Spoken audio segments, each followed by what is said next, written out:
ферми знищимо Римів. Що це за місце? Сторожова застава, котра боронить Київську Русь від половців. Русь? Дивіться, я живу через 1000 років. І мені дуже потрібно повернутись назад. Ми маємо заволодіти каменем за будь-яку ціну. Вони на Лолечі не випадково напали. Вони шукали хлопця з каменем.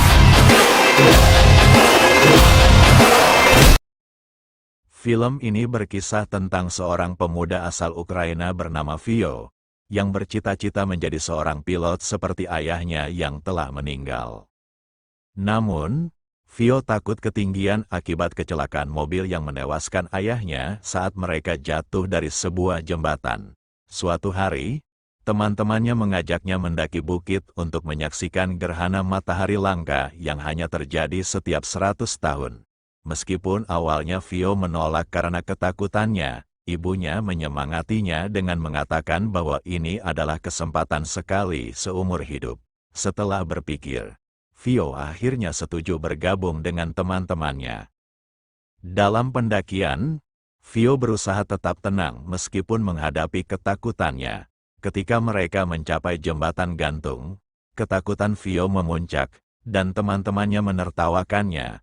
Merasa kesal, Vio memutuskan untuk berjalan sendirian, ditemani oleh teman dekatnya, Favik, yang terus mendukungnya. Saat gerhana matahari dimulai, tiba-tiba terjadi gempa yang mengakibatkan Favik hampir jatuh dari tebing.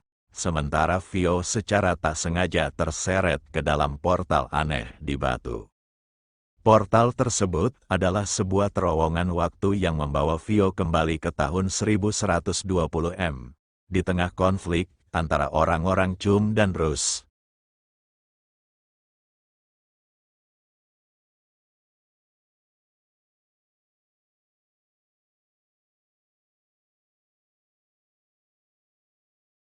Vio terkejut melihat seorang pria dengan pakaian kuno, Alesko, diserang oleh tentara Chum yang dipimpin Jenderal Andak. Setelah Alesko kalah dan hendak dieksekusi, Vio tanpa sengaja membuat suara yang mengalihkan perhatian para tentara, memungkinkan Alesko melarikan diri dan membawa Vio bersamanya. Vio dan Alesko melarikan diri ke benteng Raina, tempat mereka bertemu dengan prajurit Rus seperti Debrin dan Ilya. Keberadaan Vio yang berpakaian dan berbicara berbeda mengejutkan mereka, dan seorang tetua mengira Vio adalah mata-mata musuh. Vio dipenjara dan terancam hukuman di danau oleh Dewa Felis, dewa pagan pengendali air dan dunia kegelapan. Namun, Vio selamat dari hukuman tersebut tanpa terluka, membuktikan bahwa ia bukan mata-mata. Ia menjelaskan bahwa ia berasal dari masa depan, dan setelah menunjukkan pengeras suara yang aneh, mereka mulai percaya. Vio tinggal di benteng dan belajar tentang budaya Rus dari Malangka, kakak Debrin. Ia juga mencari tahu kapan gerhana matahari berikutnya akan terjadi agar bisa kembali ke masa depan. Namun Obi, ahli astrologi, tidak tahu jawabannya. Obi menyarankan Vio mencari seseorang yang tahu tentang bintang. Sementara itu, Vio dilatih oleh Alesko dalam menggunakan pedang dan menunggang kuda. Sementara itu, seorang dukun dari bangsa biasa memperhatikan kehadiran Viko. Dukun tersebut telah menunggu karena sihirnya menunjukkan bahwa Viko dapat membantu Andak mewujudkan impiannya untuk menaklukkan dunia. Untuk menemukan Viko, dukun mengirimkan ratusan burung gagak ke berbagai daerah. Secara tidak sengaja, Viko bertemu dengan Alenka yang sedang mencari jamur di hutan. Alenka meminta Viko untuk membantunya mencari ahli nujum agar ia bisa kembali ke masa depan. Mendengar itu, Viko setuju, dan mereka memulai perjalanan menuju tebing tinggi. Saat mereka sampai di tepi tebing, Viko merasa seperti memasuki dunia lain. Ia mendapatkan tanda bahwa ia perlu mencari sebuah pur dan batu yang merupakan kunci untuk membuka portal kembali ke masa depan. Meskipun tantangannya tidak mudah, Viko dan Alenka memutuskan untuk mencari batu di desa Stor. Mereka segera menuju desa tersebut yang tidak jauh dari benteng. Namun, mereka tidak menyadari bahwa dukun sedang mengawasi mereka melalui burung gagak. Ketika Viko dan Alenka tiba di desa Bongo, mereka akhirnya menemukan batu purin yang mereka cari. Namun, tentara biasa segera menyerang desa, membunuh penduduk dan membakar rumah-rumah. Dalam penyerangan ini, Viko dan Alenka ditangkap dan dibawa kembali ke benteng Rus. Seorang tentara melihat kebakaran di desa Bongo dan segera membunyikan alarm, menyebabkan ketiga ksatria Rus bergegas ke desa. Dalam perjalanan, tentara Rus disergap oleh musuh, namun Ilya dan Debrin berhasil mengalahkan mereka dan menyelamatkan Viko dan Alenka. Serangan gagal tersebut membuat Andak sangat marah, dan ia melampiaskan kekesalannya pada dukun. Dukun meminta satu kesempatan lagi untuk membuktikan kemampuannya menangkap Viko dan mendapatkan batu purin. Sementara itu, Viko berdiri di atas tebing yang diyakini sebagai gerbang portal.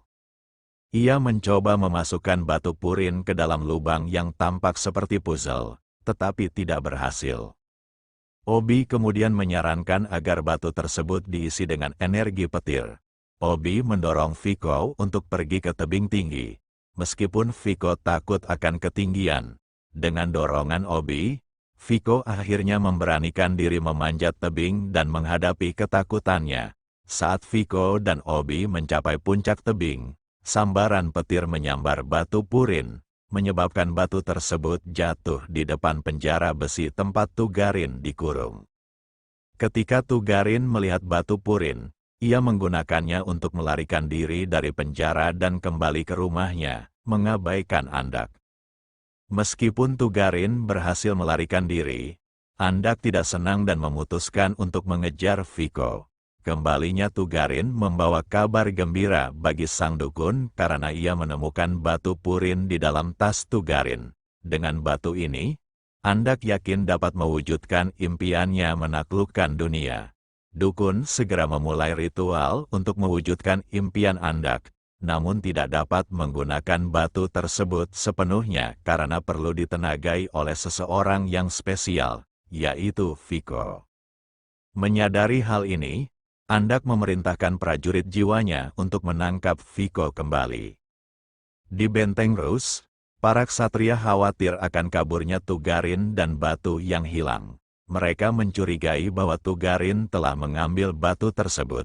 Viko bertekad untuk mendapatkan batu itu kembali dan bertanya tentang tempat tinggal orang-orang tersebut agar bisa mengambilnya. Karena perjalanan darat menuju lokasi tersebut panjang dan berbahaya, Obi menyarankan agar Viko menggunakan pesawat layang yang sedang dia buat. Viko setuju dan membantu Obi menyelesaikan desain pesawat layang. Suatu hari, ketika Obi dan Alenka sedang mengumpulkan kayu di tepi sungai untuk pesawat layang, mereka dihadang oleh tentara. Meskipun Obi mencoba melawan, tubuh lamanya tidak mampu menangani tentara, dan ia pingsan. Alenka diculik, sementara Obi ditemukan terluka parah oleh Debrin dan dibawa kembali ke benteng sebelum meninggal.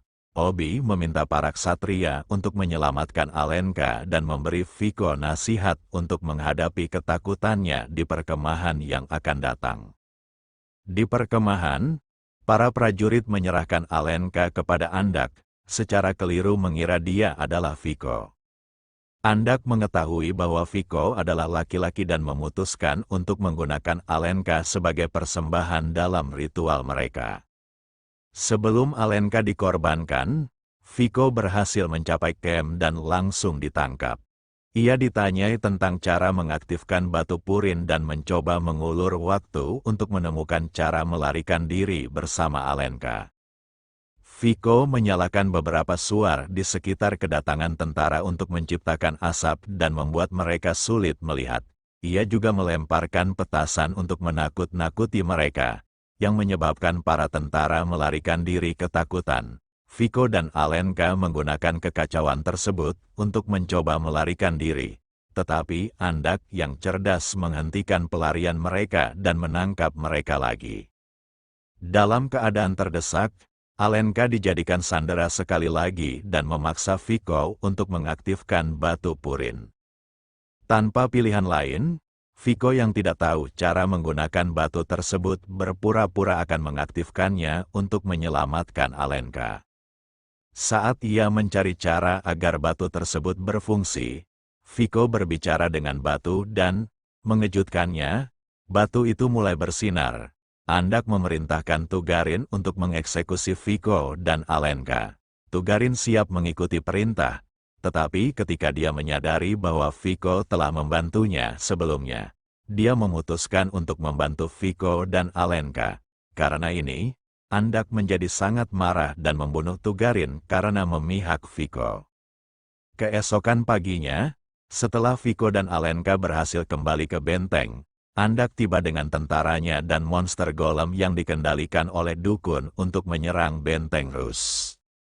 Rus terkejut, tetapi Olesko segera mengatur pasukannya untuk bertahan melawan golem. Meskipun usaha mereka, golem terlalu kuat, Olesko, dengan berani, menantang golem untuk berduel. Ia menghindari beberapa serangan, tetapi akhirnya tertabrak dan terlempar ke danau. Golem mengikuti Olesko ke dalam air, membuat para ksatria lainnya khawatir akan keselamatan Olesko. Namun, Olesko yang masih hidup menggunakan seluruh tenaganya untuk terus melawan golem yang sulit dikalahkan. Viko menyadari bahwa golem hanya bisa dihentikan jika dukun kehilangan kendali. Mengatasi ketakutannya, Viko menaiki pesawat layang yang dirancang oleh Obi dan terbang ke lokasi dukun. Viko segera mengambil batu purin, yang memungkinkan Olesko menghancurkan golem. Andak menyadari bahwa Viko telah merusak rencananya dan dengan cepat pergi ke pegunungan untuk mencarinya. Ketika sampai di puncak, Andak menuntut agar Viko mengembalikan batu purin. Namun, Viko menolak dan membuang batu tersebut ke sungai. Andak yang marah bersiap menyerang Viko, tetapi Olesko muncul tepat pada waktunya dan menantang Andak untuk berduel. Keduanya bertarung dengan ganas hingga Andak kehilangan keseimbangan dan terjatuh dari tebing. Setelah mengalahkan musuhnya, Viko menyadari bahwa terjadi gerhana matahari dan bersiap untuk kembali ke Batu Suram, tempat ia pertama kali tiba di era tersebut.